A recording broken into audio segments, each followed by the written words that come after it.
the Chicago Sun-Times newsroom, I'm Natasha Korecki, and this is Off Message, our weekly politics show. Joining me this week is Mary Mitchell, and in the flesh, we have Dave McKinney and Neil Steinberg. Primary election is Tuesday. We're doing our overview today. Let's go up and down the ticket. I'm running for governor to turn this state around. Is Rauner going to just take it and run with it, or can Dillard do something at the last minute? Well, I would say that if we were to look at what's going on in the African American community especially, I would say he's got it. He was meeting with the ministers. He was having chicken dinners. Do you think that it's chicken dinners that's getting the inroads? It's socially acceptable to accept his money. So in other words, he's paying money to the collection. When you pass that collection plate, you want Bruce Rauner sitting there. But I'm just saying that if we were to look at this thing, if they are inviting him to churches right now and hanging out with him, they think he's going to win. I mean, what's fascinating to me is that with Rauner, he's been virtually silent on social issues. Issues that are of great importance in black churches, in white churches, abortion, gay marriage, gun issues. I mean, he just has been quiet on all those things, and what it's enabled him to do is to navigate around all these traps that Republican candidates election after election fall into. And that's why he's in this position of being the front runner and probably almost untouchable. So going back to Dillard. It's time to get Illinois working again. Kirk Dillard for governor. He's positioned himself at least the second in line here. Has this become a two-way race? What he's pieced together here over the last couple of weeks is a very interesting coalition of labor unions and the public sector unions, of course, who've been funding these ads. But he's also picked up the anti-abortion people, and he's picked up the NRA. So Dillard is positioned to at least make it competitive, but he just doesn't have the money to be able to do that. Well, I thought it was interesting that the NRA, or the Illinois State Rifle Association's email today said, look, Dillard lost by 193 votes. And not only that, I would say in the field that he is in, he is pretty boring. He comes off looking like the boring guy in this campaign. Dillard, too boring to be elected. Right. There are some other races on the ballot. What should we look for, Dave? Well, I mean, in the Chicago area, we have primaries right now with Congressman Louis Gutierrez on the Democratic side, Congressman Adam Kinzinger on the Republican side. I mean, I don't think anybody really thinks that either of those incumbents faces any danger. I mean, I would say the marquee congressional race in Illinois right now is downstate, and even that one isn't that competitive. Incumbent U.S. Rep. Rodney Davis running against a former Miss America, Erica Harold. And Davis has sewn up all of the organizational support down there, and Harold has been trying to run really on her name and not making a great deal of progress. And she was at CPAC and was given a speaking role at it, was designated one of the 10 under 40 conservatives in the U.S. to watch. I'm extremely honored to have been included as one of the 10 under 40, and I'd like to thank the American Conservative Union for this distinction. But yet she's probably going to lose this congressional race.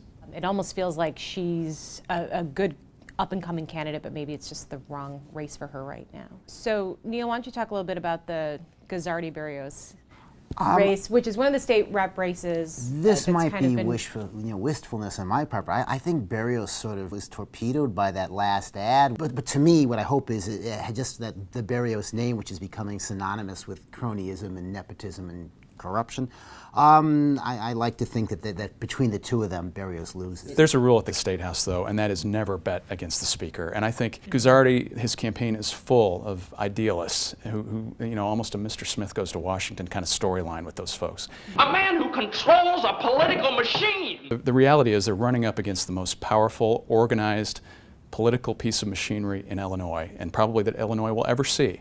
In Mike Madigan, and Madigan, his people are confident that Berrios will win this race. Well, another race that we've been seeing a lot of nastiness or back and forth and is the Christian Mitchell. Can you talk about that a little bit? I mean, the unions, the CTU especially, are wanting to make him an example for his vote for pension reform. He's one of those extremely rare legislative incumbents who is having an attack ad run against him on network television here in Chicago. Christian Mitchell, selling out our families. You almost never see that at that level. It's expensive, and the payoff is marginal. But they want to make him a target. They want to hold up a big pelt in the air. You're going to vote that way, you're going to pay a price, and that's what this is about. So they're just going to bully him. basically. And and Mitchell, he's one of those guys who has come down there, and you listen to the floor speeches enough, and you hear people speaking up and asking intelligent questions. Mitchell is that person.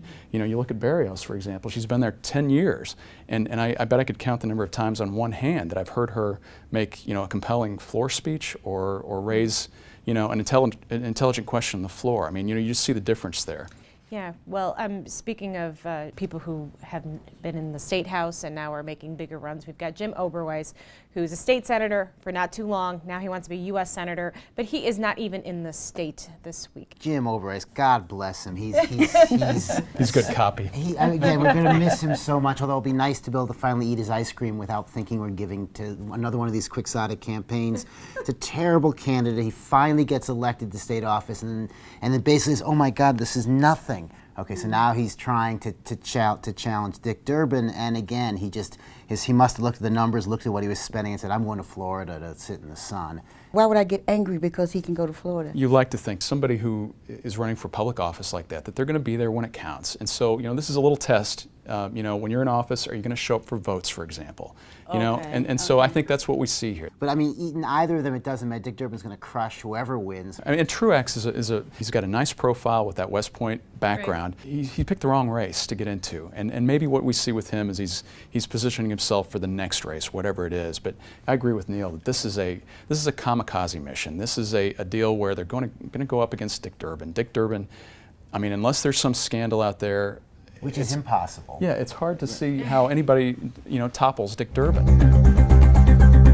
And it looks like we're starting with Neil. I was laying the groundwork. My quote of the week is, and this is from Rahm Emanuel, she has said that, and I believe she's a person of her word. Okay. And he's referring to Tony promising him that she's not running. For him to say that, as if she does run, what's he going to do? Say, oh, you promised me? Well, you promised us we'd have a transparent government, Rahm, and look what happened. So I'm saying is it seemed almost fearful on his part, which was fun. Dave, what do we have from you? Well, I think one of the fun little storylines in the legislative campaigns now involves the indicted state rep Derek Smith. And Smith is getting this infusion of money, like Berrios, from the House Speaker. And I called Steve Brown, the House Speaker's spokesperson, to ask really how to get in touch with Derek Smith, because that's a bit of a mystery. And Steve Brown said, why don't you call directory assistance? That's a little archaic. I don't know if anybody knows what directory assistance is anymore. Probably True. not. Mary, what do you have for us? And all the coverage that we've been doing about the scandal-plagued Quinn program called the Neighborhood Recovery Initiative, to see that it brought out former State Senator Alice Palmer to stand up there and defend the program. And one thing she said to the criticism, I told them from the beginning, call me Donald Trump because I will fire you. And I'm thinking, is that what you thought was going to work with these hardcore youth? So I thought that was a great quote. Okay, and I'll go to the Obama interview with Zach Galifianakis. But there was one point where Obama makes some crack about the Hangover movies. Those Hangover movies. Basically, he carried them. Yeah, everybody loves Bradley. Good for him. That he says, try being short, fat, and smelling like Doritos and try to make it in Hollywood. That was a fun little exercise for the president. We'll see if it works before the March 31st deadline. With that, thank you very much for joining Off Message. Thank you to our panel, and we will see you next week.